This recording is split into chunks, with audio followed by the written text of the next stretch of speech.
Bhatnagar family shorts की अगली video में आपका स्वागत है। आज हम एक ऐसे भक्त की सच्ची और हृदयस्पर्शी कहानी सुनने जा रहे हैं जो बताती है कि कैसे अटूट श्रद्धा ने जीवन के हर मोड़ पर उसका साथ दिया। एक साधारण परिवार की जिन पर गुरुजी की कृपा ऐसी बरसी की किस्मत ही बदल गई। भाग 1 प्रथम दर्शन, एक आश्चर्यजनक आरंभ। जून के आखिरी सप्ताह की बात है। हमारे नायक की जिंदगी में एक ऐसी सुबह आई जब हर उम्मीद धुंधली सी लगी हुई थी।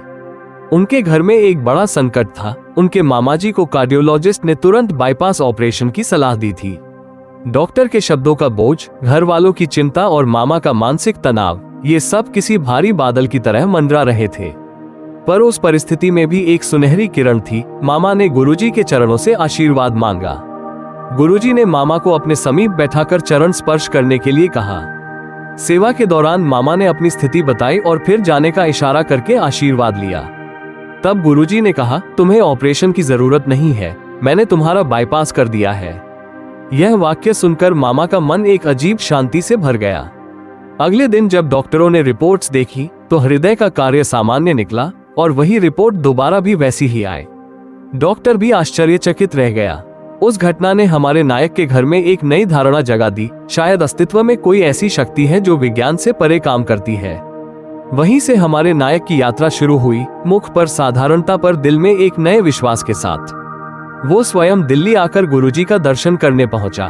गुरुजी की सरलता, उनका शांत चालना और वो काला कुर्ता, सब कुछ भक्त के हृदय में एक अजीब सी पहचान छोड़ गया। गुरुजी ने मामा को पहचाना, हमारे नायक को देखा और सरल शब्दों में कहा कि उनके रांच के जन्मदिन पर अवश्य आना।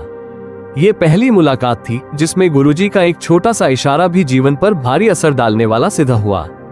दरअसल ये पहली झलक थी, एक संकेत कि अब कुछ बदलना है। पर बदलाव का मार्ग सीधे और आसान नहीं हुआ।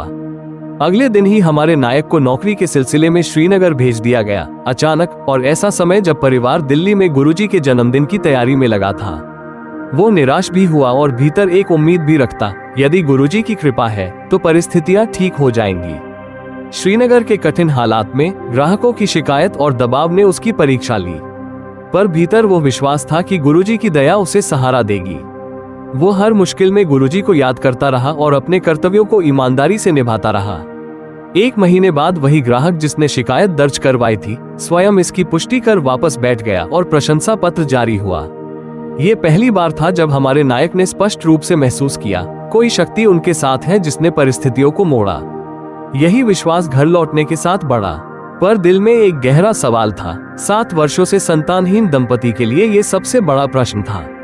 दवा, उपाय और हर तरह के प्रयास विफल रहे थे। मामा की रक्षा का चमत्कार देखकर और संगत के अनुभव सुनकर उन्होंने गुरुजी से मदद मांगने का निश्चय किया। वे नियमित आते रहे, पर गुरुजी कुछ दिनों तक उनसे सीधे नहीं बोले। फिर एक साधारण सभा में गुरुजी ने उन्हें बुलाया। उनके होठों पर वही सरल सवाल था, ऐथे क्यों ना आया? भक्त ने हकलाते हुए कहा, गुरुजी, हमारे यहाँ संतान नहीं है।